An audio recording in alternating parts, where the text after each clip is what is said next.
I'm Joe Graydon. And I'm Terry Graydon. Welcome to this podcast of the People's Pharmacy. You can find previous podcasts and more information on a range of health topics at peoplespharmacy.com. The People's Pharmacy podcast is supported in part by CocoVia.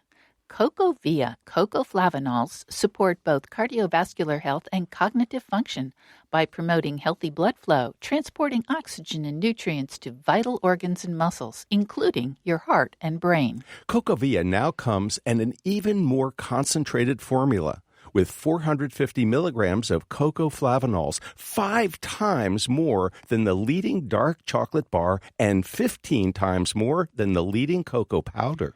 CocoVia has a proprietary process that preserves cocoflavanols at the highest levels, and the product undergoes rigorous testing at every stage, which allows them to guarantee the highest level of cocoflavanols per serving and to provide the purest, highest quality product possible. People's Pharmacy listeners can now try CocoVia for 25% off by using the code Peoples25 at cocavia.com. That's COCOAVIA.com. It's hard to have fun when your feet hurt. Hiking, working, or dancing or challenging. What can you do about foot pain? This is the People's Pharmacy with Terry and Joe Graydon.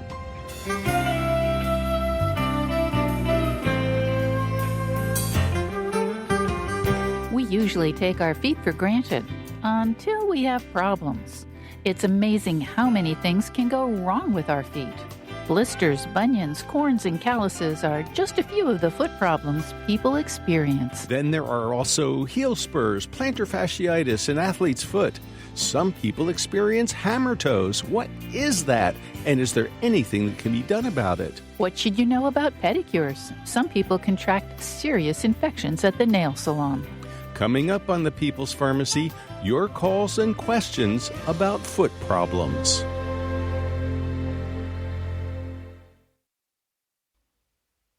Welcome to the People's Pharmacy. I'm Joe Graydon. I'm a pharmacologist. And I'm Terry Graydon. I'm a medical anthropologist. Have you ever had foot problems? Foot pain can really slow you down. It's hard to walk when your feet hurt. That can interfere with your job, and it can definitely keep you from having much fun. You can't hike, play tennis, go dancing, or practice karate. How can you manage your foot problems so they don't mess up your life? To help us answer that question, we turn to Dr. Jane Anderson. She is board certified in foot surgery by the American Board of Podiatric Surgery. Dr. Anderson practices at In Stride, Chapel Hill Foot and Ankle Associates in Chapel Hill, North Carolina. She specializes in foot and ankle care for children, adults, athletes, and geriatric patients, including surgery and conservative care. Welcome back to the People's Pharmacy, Dr. Jane Anderson. Hello, and thank you for having me back. I appreciate it. We also invite you to join the conversation. Have you suffered from bunions? Perhaps you've had heel spurs. Dr. Jane Anderson is ready to answer your questions. The number is 888-472-3366. And you can email us radio@peoplespharmacy.com. The number to share your story again, 888-472-3366. Now, Dr. Anderson, I'm thinking back to like maybe high school biology, and I had a teacher who said that there are like more bones in your feet than just about any other part of your body. Is that really true? That is true. So each foot has 26 bones, so that equals 52. And there are 208 bones in the human body, so 25% of your bones are in your feet. What about like muscles and ligaments and all those Many. And you don't realize that there are a lot of muscles in your foot. There are some of the muscles that control your feet are in your lower leg, but there are what we call intrinsic muscles inside the foot that are very tiny, that have very specific little jobs, mostly controlling your toes. And I'll tell you, when you do realize it, when you get a cramp affecting those toes. Yes. Sometimes I get a cramp that just affects my fourth toe on my left foot, if you can imagine. So there's one little tiny muscle that does that. And now, Dr. Anderson, I'd like to ask you a question about podiatry. So you're a doctor of podiatry. You actually did a residency at a very reputable, wonderful place, Stanford University. Can you tell us about the education of a podiatrist, please? Sure. So it's actually Doctor of Podiatric Medicine. DPM is our degree. And when you do the same pre-med education that you would if you were going the allopathic medical school route, then you would apply to one of the podiatric medical schools there are 9 of them in the country. It's a 4-year program. It's similar to allopathic medical school. We study many of the same things, but we add in things like biomechanics and foot surgery and things that they probably wouldn't touch on. And then we do a 3-year residency program. And that can vary. It can be emphasis in diabetes care, or you can have an emphasis in sports medicine or just general podiatric medicine and surgery. Now, I think when a lot of people consider their feet, if they do at all, it's like, oh, something hurts.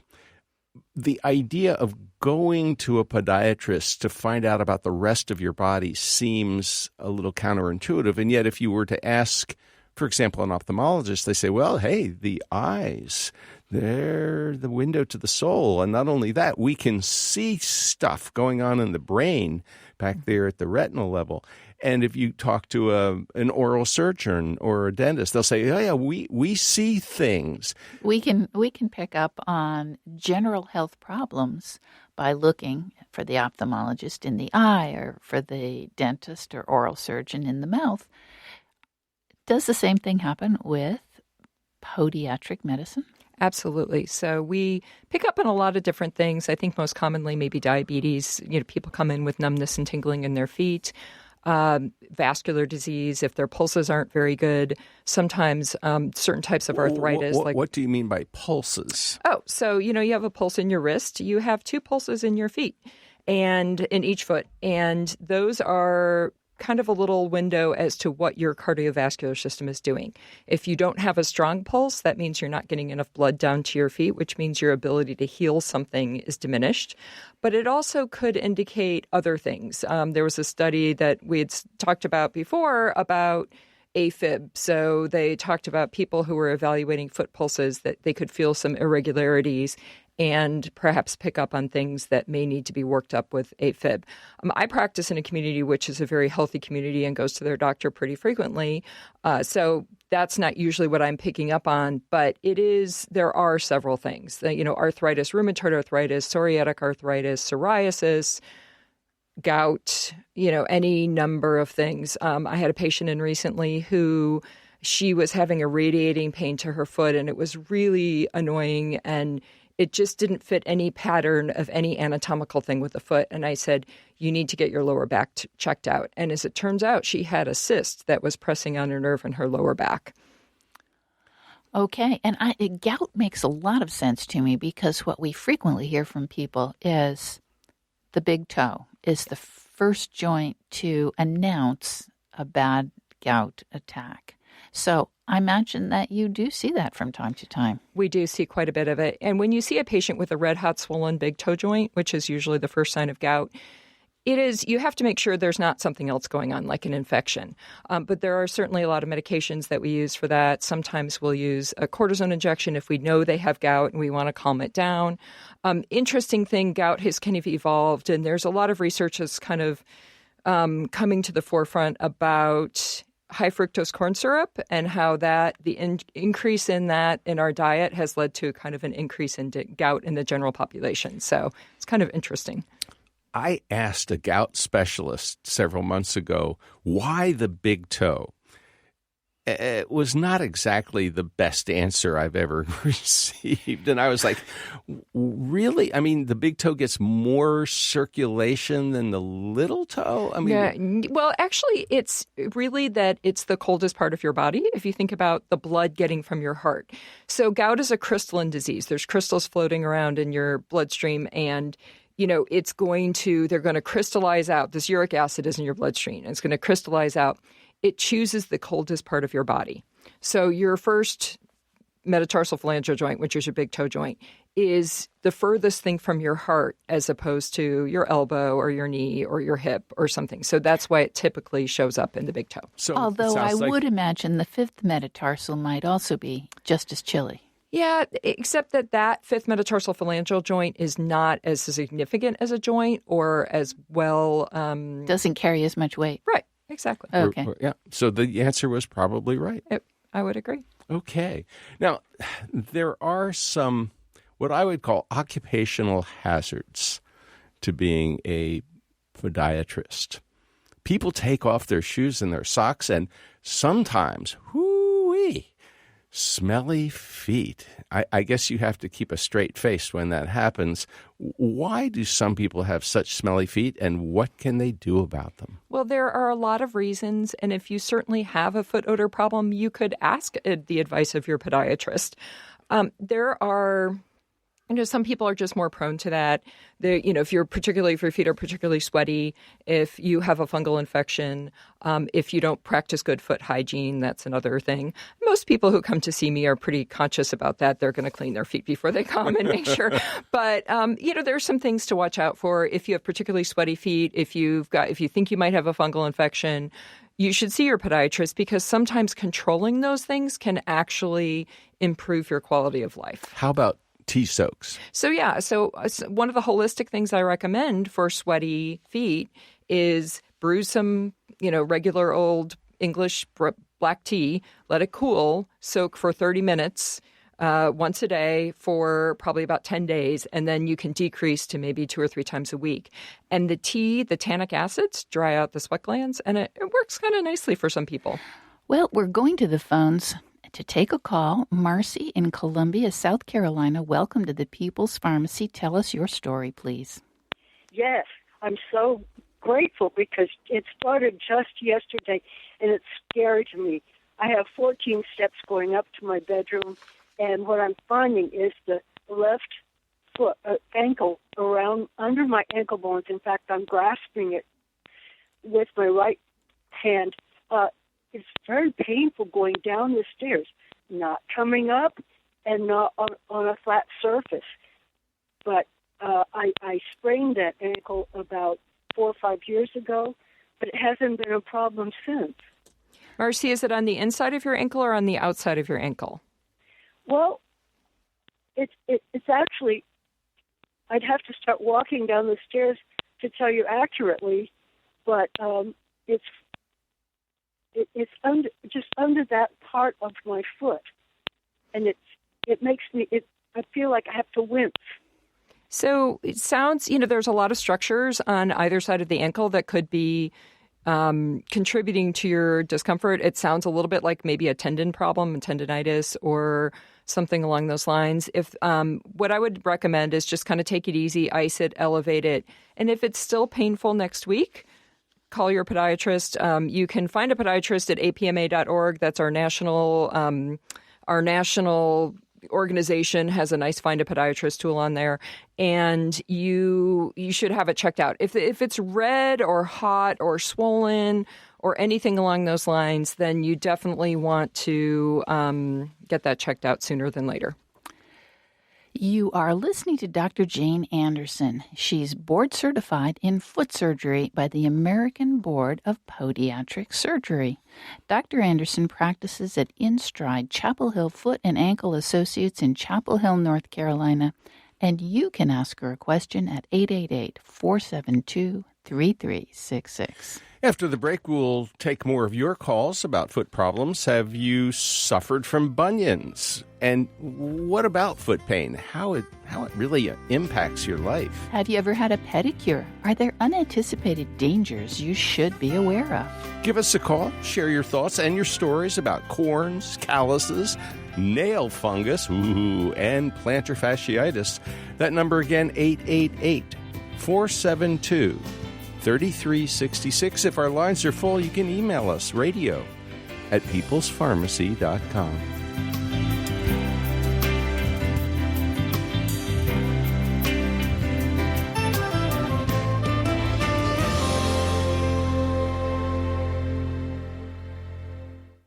You're listening to The People's Pharmacy with Joe and Terry Graydon. The People's Pharmacy podcast is sponsored by Mighty Muscadine Grapeberry, king of the superfruits, 100% natural plant-based supplements, juice, snacks, and more. The muscadine grape is a berry, providing greater health benefits than blueberries, cranberries, and the whole berry family with oxidative damage-fighting antioxidants to support cardiovascular, immune system, and joint health. At Mighty Muscadine, full-time chemists and food scientists check all their products for quality and purity. Find out more online at mightymuscadine.com. The People's Pharmacy podcast is sponsored in part by Kaya Biotics. KAYA Biotics offers the first probiotics which are both certified organic and hypoallergenic. All probiotics are produced in Germany under laboratory conditions with high-quality ingredients and under strict regulatory oversight. The 3 available formulas are created for very specific purposes, such as strengthening the immune system, fighting yeast infections, and helping with weight loss. To learn more about Kaya Biotics probiotics and the important topic of gut health, you can visit their website, KayaBiotics.com. That's KAYA Biotics.com. Use the discount code PEOPLE for $10 off your first purchase.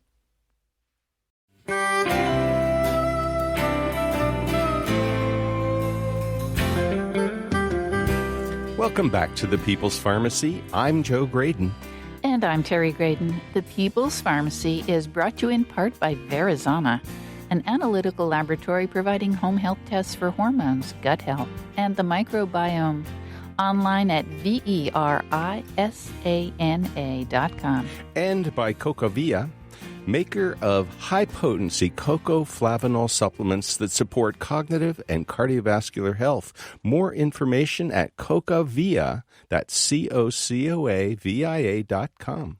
Also by Mighty Muscadine, grapeseed and skin products. Natural supplements, juice, snacks, and more containing antioxidants that research indicates may support cardiovascular, immune system, and joint health. Information online, mightymuscadine.com.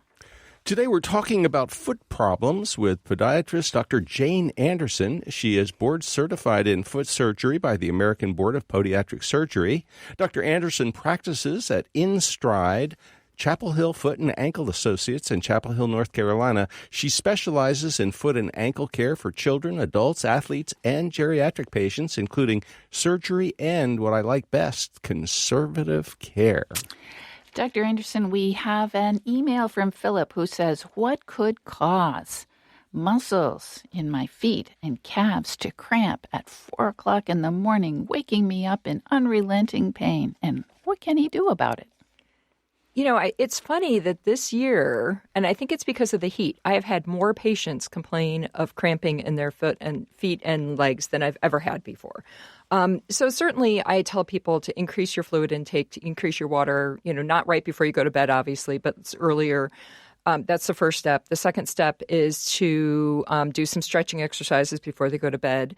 But sometimes adding some supplements in. One of the things I love that people actually do well with is actually having a tablespoon of yellow mustard before they go to bed. And I think that has been very helpful. And magnesium is the other one. Now, so you're actually suggesting the mustard before they go to bed as a preventive, because we have heard about this and used it when the cramp hits. Yes. And it's fair, and that's true. And it works fast. Right. But logistically, who has mustard in their bedroom, right? So well, you could keep a little packet there. Right. But so with some of my patients, I kind of recommend try it preventatively. And if it doesn't work, you can use it when the cramp hits. But magnesium citrate actually worked for me. I was having terrible foot cramps this summer, leg cramps. And I started taking magnesium citrate, and they completely stopped. Magnesium does seem to help me as well. Joe and I had an interesting experience. Just recently, we were visiting, so we were in a hotel room. We didn't have mustard. We didn't have anything except raspberries we had bought. And I had a horrible foot. Actually, the muscles at the bottoms of my legs, right above my feet, both legs cramped at the same time, which is pretty unusual. And it was very painful. And I leapt out of bed, and Joe said, "Have a raspberry." And I thought, raspberry, that's not going to do anything.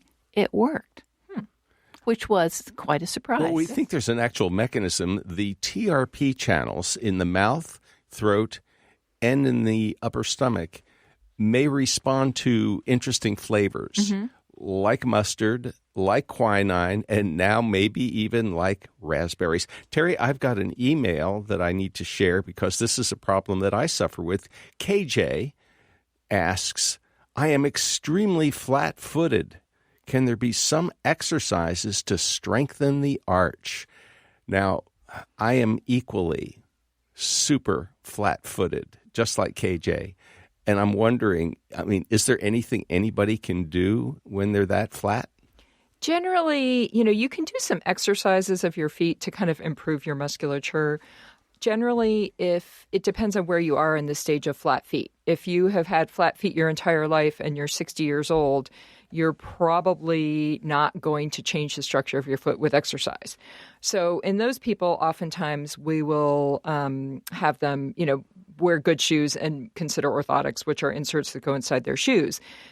The more it's interesting because even a patient with extraordinarily flat feet that it does not have a flexible flat foot cannot wear an orthotic comfortably or can only wear a minimal orthotic. So every flat foot, a lot of them progress to the point where they can't be manipulated or they can't be supported in a comfortable fashion. So if we can address them earlier, that's better. And that's where exercises might be more helpful at a younger age. Why do some people have super flat feet and other people have super high arches? Is it just in our genes? Genetics, yeah. Okay. There you go. We have an email from Jeanette. She says, I'm a runner and I have a significant bunion on my left foot. The surgical consults all end in the admonition that post-procedure I will be in a boot for more than 6 months. Are there any other options? I can't hang up my running shoes for half a year. So I'm a big fan of conservative care. And this is kind of an interesting thing with running and bunions. I feel like, some people have deep joint pain with bunions and they do well with orthotics. Sometimes we'll do other treatments as well. But when you have pain just from the pressure on the side of the shoe, finding a wider shoe is sometimes helpful. There is actually a brand of running shoes that's on the market now that's been out for, 5 6 years called Altra, A-L-T-R-A, and they are literally the widest shoes, the widest toe box you could ever buy in a running shoe. So some people with bunions do well with those. Other people just have kind of chronic pain. So typically, when I do a bunionectomy, I will tell people they'll probably be in the boot for usually 6 to 8 weeks. It's not 6 months in a boot, but I usually tell them they'll have to avoid running or high-impact exercises for probably around 12 to 14 weeks.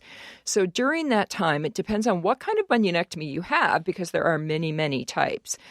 It depends on what you can do postoperatively depends on which type you had. So there's some people when 3 or 4 weeks hits, I say go to the gym and get on the stationary bicycle and, do your thing. And there are other people where that's not appropriate. So it just depends on what you're signed up for in a sense. Okay.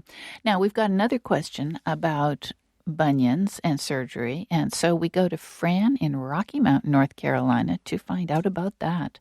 Fran, please. Give us your question, please. Oh, hi, Joe and Terry. This is Fran, and I had a bunionectomy in 2001 in the office and woke up in the middle of it hearing a saw and was put back under. When the surgery was over, I had a cast up to my knee and the tip of my toes, and 8 weeks later when it was removed, they took a pin out, and I had a number of stitches about 2.5 inches long, a scar, and there was a spread between my big first toe and second toe of an inch or so, and about a half inch between the next toe and the third toe. The foot has never been the same size as the other foot, and shoes have now been a problem for years. So I was so afraid now to have the second foot done that I didn't. Why was my surgery so confusing? And why did I end up with such a spread between the toes and have a larger problem as I had before? Well, we don't know if Dr. Anderson will be able to answer that question since it was somebody else who did the surgery, but let's see what she has to say. So there are a lot of different factors when we look at a bunion and how to fix it. And we measure angles of the bones, and we choose our procedures based on how bad your bunion is on the radiograph, on the x-ray. But we also look at what's your lifestyle, what's your age, your health, things like that.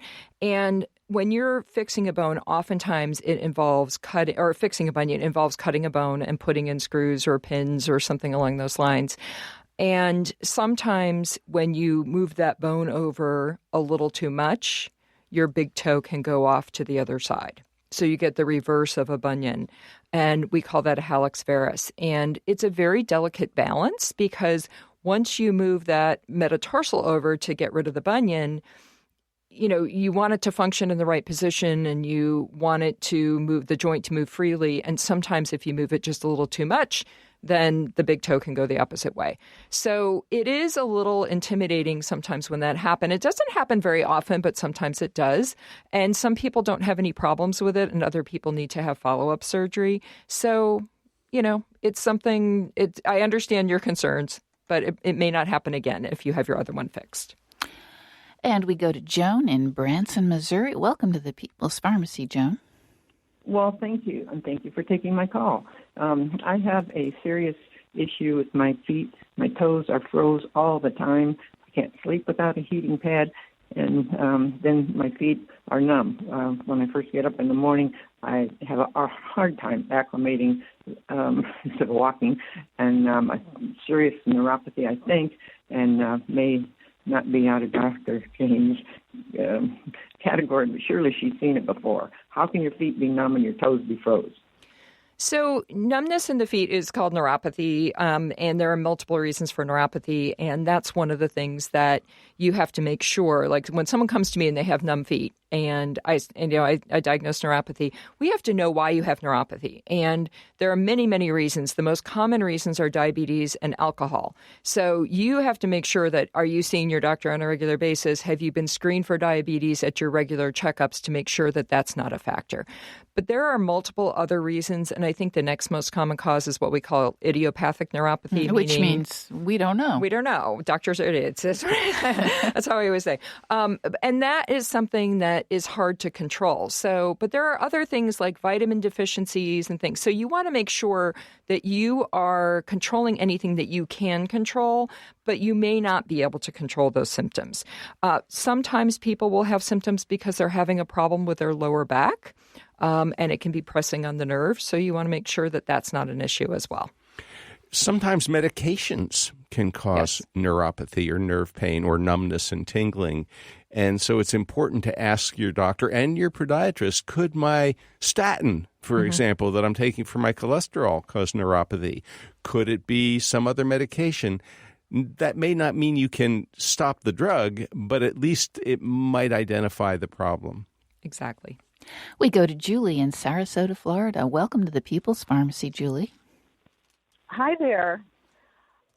So 30-plus years ago, I was pretty young, and I had a trimalleolar fracture of my left ankle.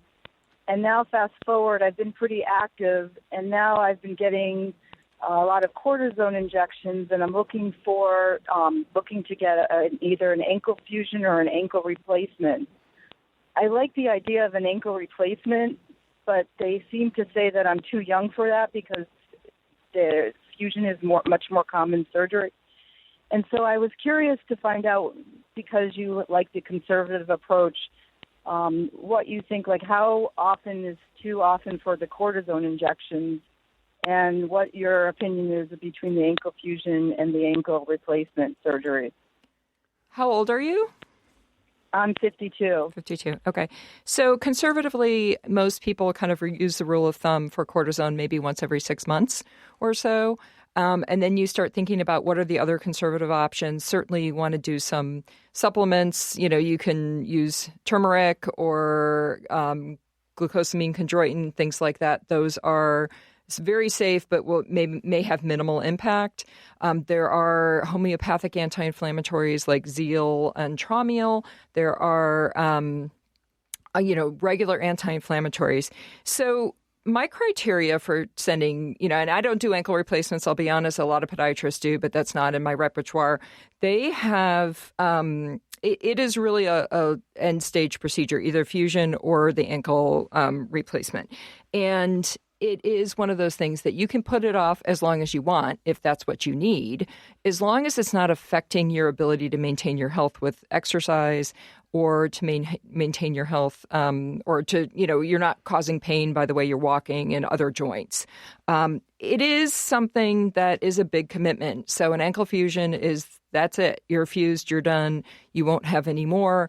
The issue with ankle replacements is that they've been around for a while now, but not for 40 years. So we don't know how long they're going to last. And I would not disagree in terms of you being kind of young for that. I think that it is something that you'll have to kind of keep looking into and see how it evolves. If you can hold off, if you can't, the danger of the ankle fusion is that if it breaks down in 30 years, what's going to happen? Do you need it, the ankle replacement is what's going to happen in 30 years if it breaks down. We've all heard about knee replacements, hip replacements, but I don't think most people think about ankle replacements. Right. So this is a thing. It is a thing, and it's a fairly new field. They had probably in the 80s, they had a bunch of ankle replacements that all failed.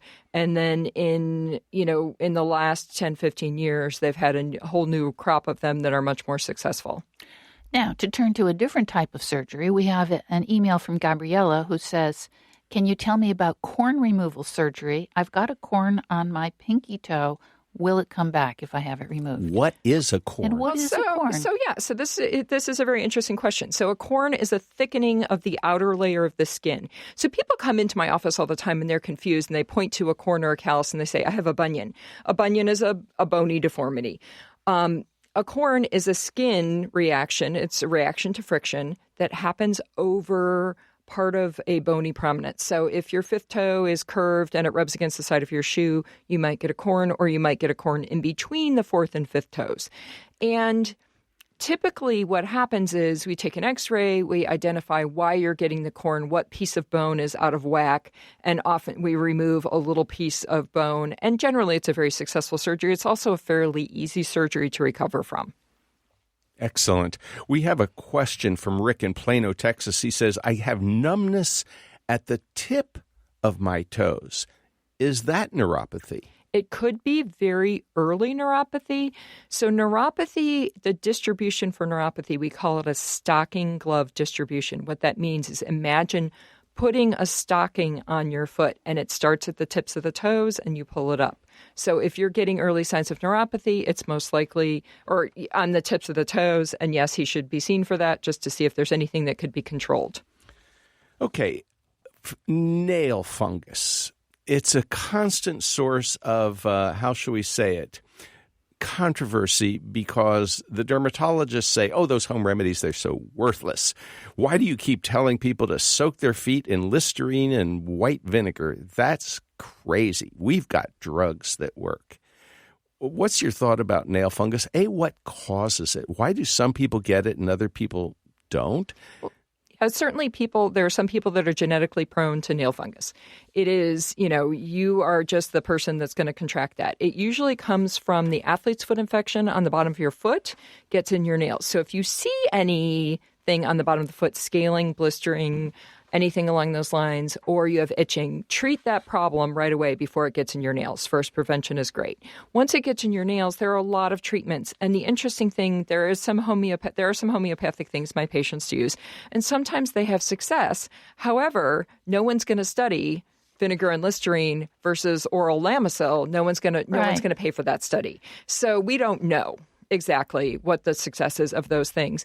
There are many, many topical medications that we use. Some we use off-label. Some we use, prescription.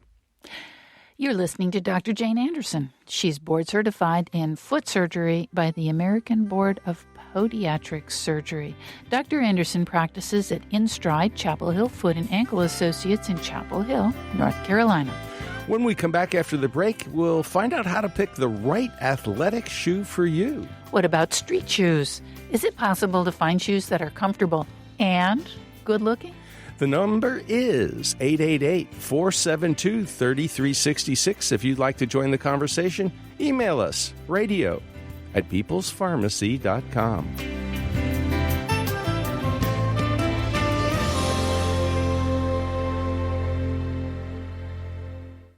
You're listening to The People's Pharmacy with Joe and Terry Graydon. This People's Pharmacy podcast is brought to you in part by Verisana.com. Verisana Lab offers home health tests that allow you to monitor your hormones and health conditions. You can take control of the quantitative assessment of your health and learn about male and female hormone balance, the stress hormone cortisol, leaky gut, gluten intolerance, or your gut microbiome. Take a more active role in tracking your health and take 20% off your first order of a mail-in testing opportunity with the discount code PEOPLE. That's uppercase PEOPLE. To learn more, go to Verisana.com. That's VERISANA.com. The People's Pharmacy podcast is sponsored by Mighty Muscadine Grapeberry, king of the superfruits, 100% natural plant-based supplements, juice, snacks, and more.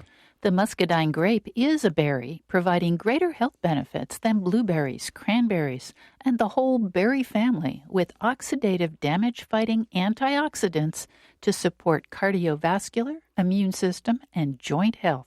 At Mighty Muscadine, full-time chemists and food scientists check all their products for quality and purity. Find out more online at mightymuscadine.com.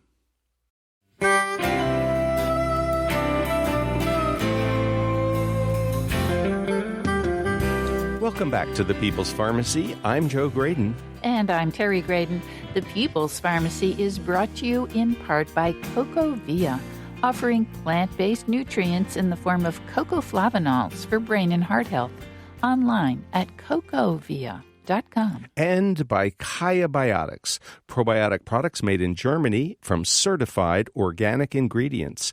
KAYA Biotics.com. Also by Mighty Muscadine grape seed and skin products, natural supplements, juice, snacks, and more, containing antioxidants that research indicates may support cardiovascular, immune system, and joint health. Information online, mightymuscadine.com.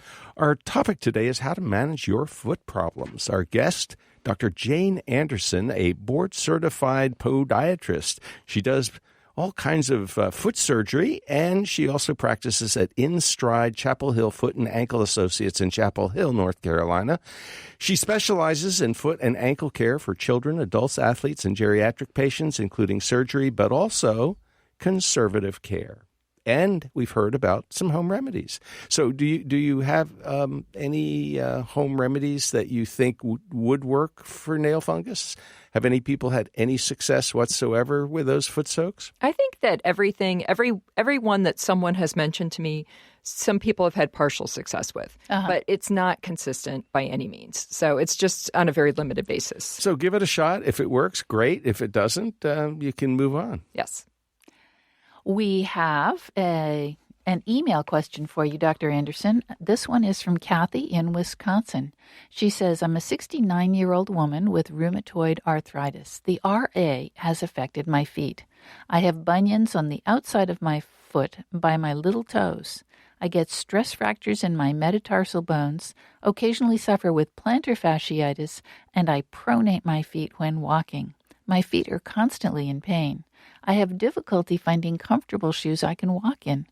In the summer, I wear Birkenstocks, but they aren't good in Wisconsin winters.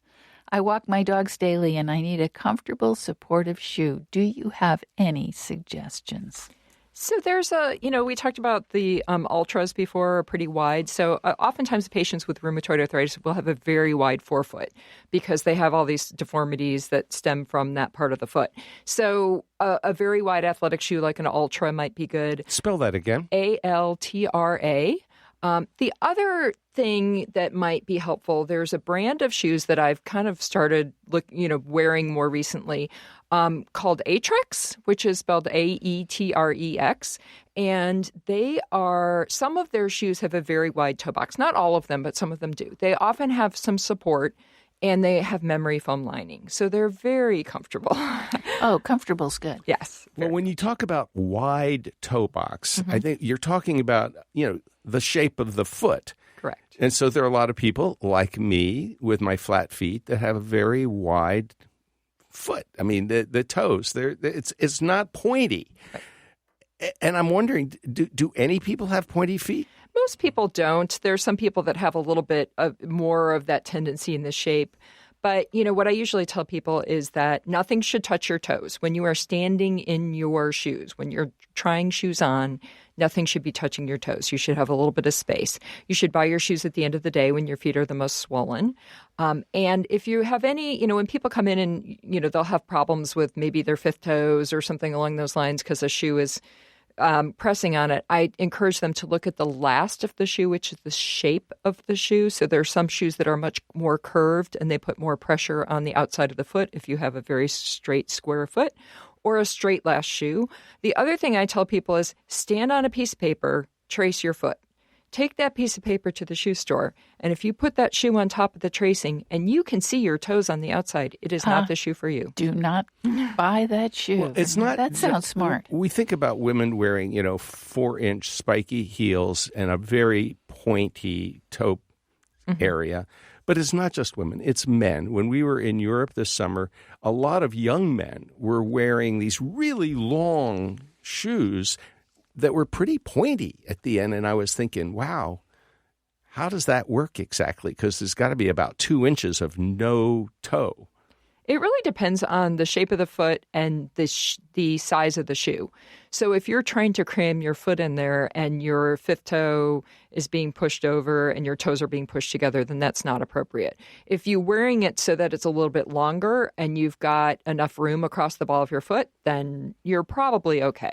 Is it possible to get stylish shoes that are also comfortable? Yes, I really do think so. And I think that, it's much more prevalent now to find that than it was 15 or 20 years ago. There are a lot of brands that kind of tapped into that market of comfortable shoes. All right. Now, while we're talking about style, let's talk about pedicures.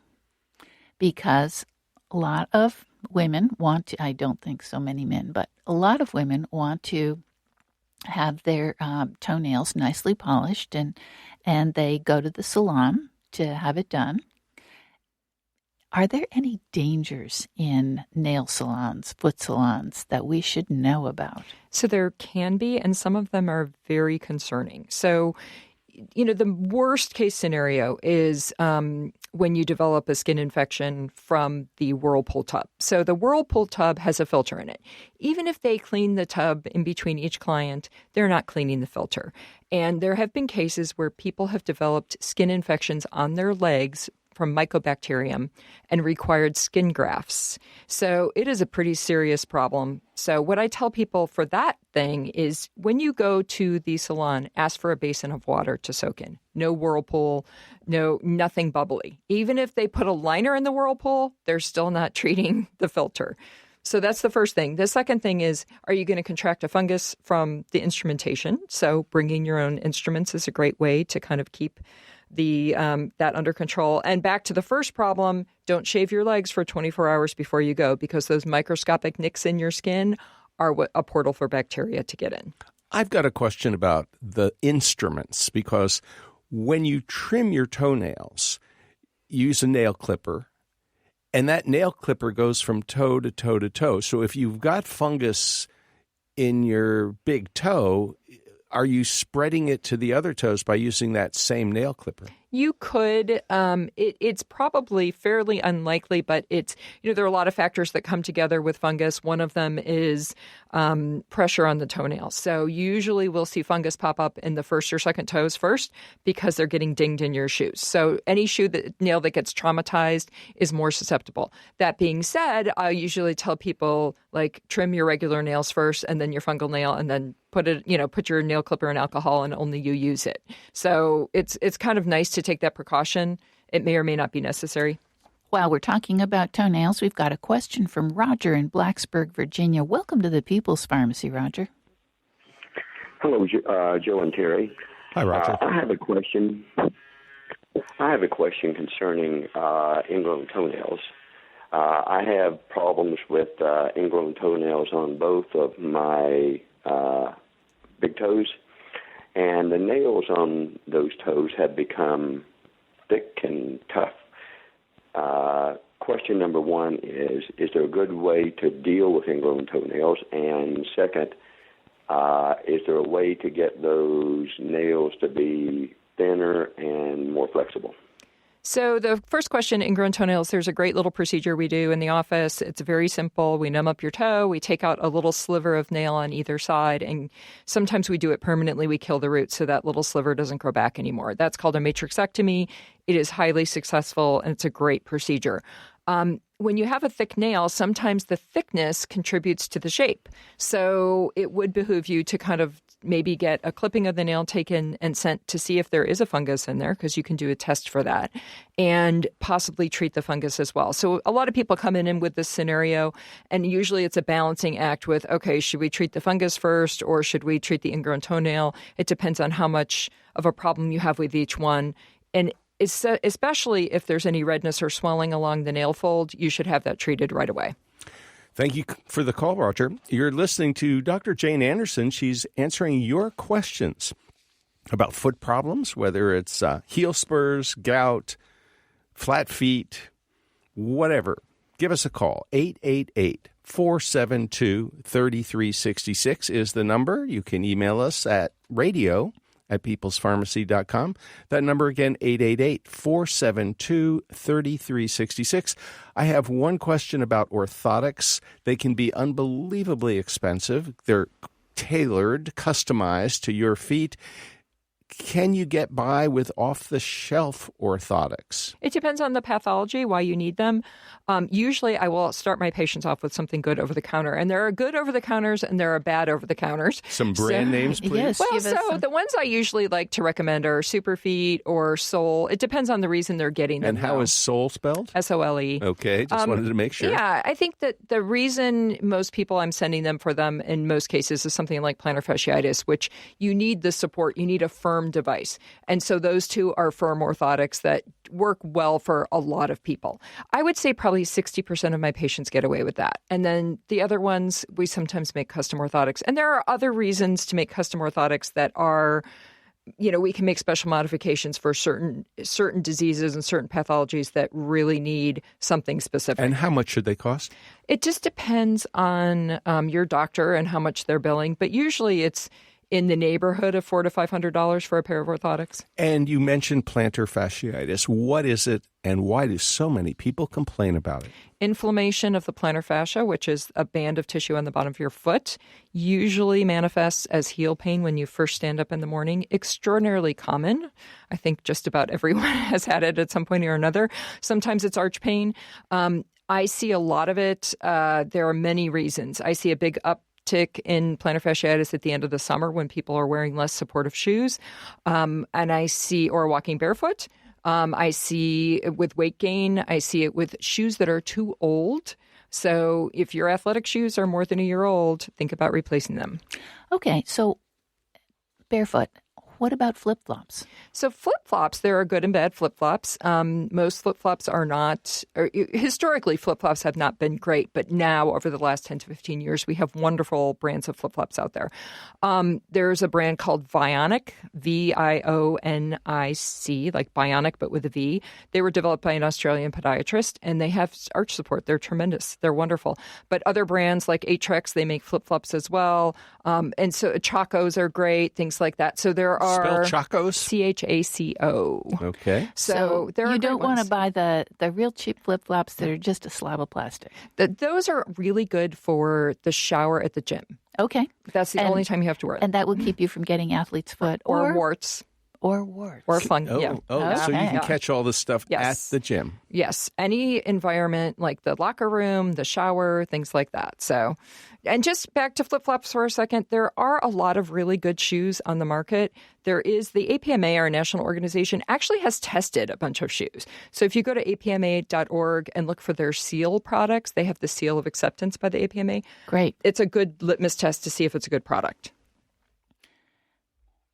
All right. And we go to Dee in Erie, Pennsylvania. Dee, tell us your story, please. Hi there, Dr. Anderson, Terry, and Joe. 6 months ago, I slight fracture of my ankle bone, the outside ankle bone, and slightly tore a tendon, and now I'm left with soft tissue damage, and I wondered what that was. I never had heard of that. Do you mean you have your ligaments haven't healed, or do you mean you have swelling, or what do you mean by soft tissue damage? Swelling. I have swelling, and sometimes the veins stick out a little. So there certainly can be chronic edema after an injury like that. Sometimes what I'll do is I will refer someone to physical therapy to make sure they're rehabilitated their ankle appropriately. That's important to maintain your ligamentous structure and maintain your proprioception, which is your ability to know where you are in space and prevent further sprains. But also, I'll use compression therapy sometimes, a compression hose, and sometimes I'll evaluate them to see if they've actually developed something like some lymphedema, which is where your lymphatic system isn't draining appropriately. There may be some venous insufficiency issues as well. Okay, and we go to Ray in Tampa, Florida. Ray, welcome to the People's Pharmacy. Hi. So I'm a cable guy, I work in the field. Always take care of customers' issues. So I'm always on the ladder. I'm kind of a heavy-set guy, but I have it feels like a bone spur right above the top part where my pinky toe is. When I push on it, it's kind of painful. It recedes and it comes right back. My spinal thinks it might be a blown blood vessel, but it feels like a bone spur. It's soft? You can actually manipulate it? It feels like if I push on it that it moves and that it might be like a bone that's protruding, or it could be like maybe a vein that moves or something. It's painful either way. So there are normals and multiple soft tissue masses that can occur on the foot that are movable usually. Those things it could be a ganglion cyst, it could be a fibroma, it could be a spur, but generally bone spurs aren't movable in relative to the surrounding tissue that they're attached to. So you should definitely have that checked out. Sometimes if it's just removing a cyst or draining a cyst, sometimes if it's a fluid-filled thing, we can drain it right in the office. So we hear about heel spurs. What are they and what can be done about them? So heel spurs are just a projection of bone at the attachment of either the plantar fascia or the Achilles tendon. And generally speaking, the spur is not the cause of the pain. So it's usually the plantar fasciitis or the Achilles tendonitis that's causing pain. So once you get that under control and you treat the plantar fasciitis and people are walking around with no pain, guess what? Their spurs are still there. So we know the spurs aren't causing it. And we're almost out of time, Joe. We are, but how should you take care of your feet so that when you're in your 20s and 30s and 40s, they don't come back to bite you when you're in your 60s and 70s and 80s? Wearing good shoes is the first step. Make sure that anything that hurts you, see your podiatrist right away. Don't ignore it. I think that, when I see ladies in their 70s and 80s and they have really terrible feet, they all say, oh, I wore high heels when I was young. So that's one of the things to avoid if you can. At least as often as possible, don't wear high heels. Right. Or, wear them on a limited basis. I always say, treat it like dessert. If you're going to if you really want to wear that 3-inch heel when you go out, wear it and then stop. Don't wear it again. Don't wear it all day long. It's good to kind of alternate your heel heights and wear things that don't press on your toes. Okay, very good advice. Thank you so much, Dr. Jane Anderson. And thank you for listening today. Dr. Anderson is board certified in foot surgery by the American Board of Podiatric Surgery. She practices at In Stride, Chapel Hill Foot and Ankle Associates in Chapel Hill, North Carolina. She specializes in foot and ankle care for kids, adults, athletes, geriatric patients, not just surgery, also conservative care. And Dr. Anderson has consulted for numerous high-profile publications like the Wall Street Journal and many, many others. So she's very knowledgeable. She is indeed, and we thank you so much for all your practical advice today. Lynn Siegel produced today's show. Pamela Alberta provided technical assistance. Al Wadarski is our engineer. The People's Pharmacy is produced at the studios of North Carolina Public Radio, WUNC. The People's Pharmacy theme music is by B.J. Liederman. To order today's show or any People's Pharmacy broadcast, you can call 800-732-2334. Today's show is number 1179. The number again, 800-732. Oh, I'm sorry, Joe. It isn't 1,179. It's 1183. 1,183. I apologize. Yeah, but the number, if you'd like to order the show, is 800-732-2334, online at peoplespharmacy.com. And when you go to the site, you can tell us what you think about today's show and tell us what you do for your feet.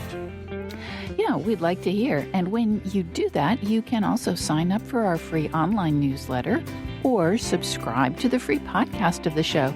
And if you sign up for the newsletter, you'll get a free e-guide to favorite home remedies. And if you listen to the podcast, we'd be very grateful for a review.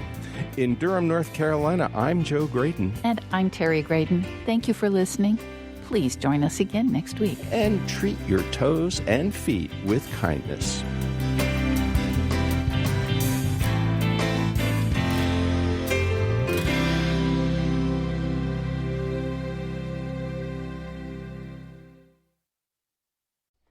Thank you for listening to the People's Pharmacy Podcast.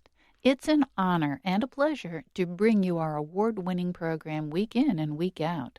But producing and distributing this show as a free podcast takes time and costs money. If you like what we do and you'd like to help us continue to produce high-quality, independent healthcare journalism, please consider chipping in. All you have to do is go to peoplespharmacy.com/donate. Whether it's just one time or a monthly donation, you can be part of the team that makes this show possible. Thank you for your continued loyalty and support. We couldn't make our show without you.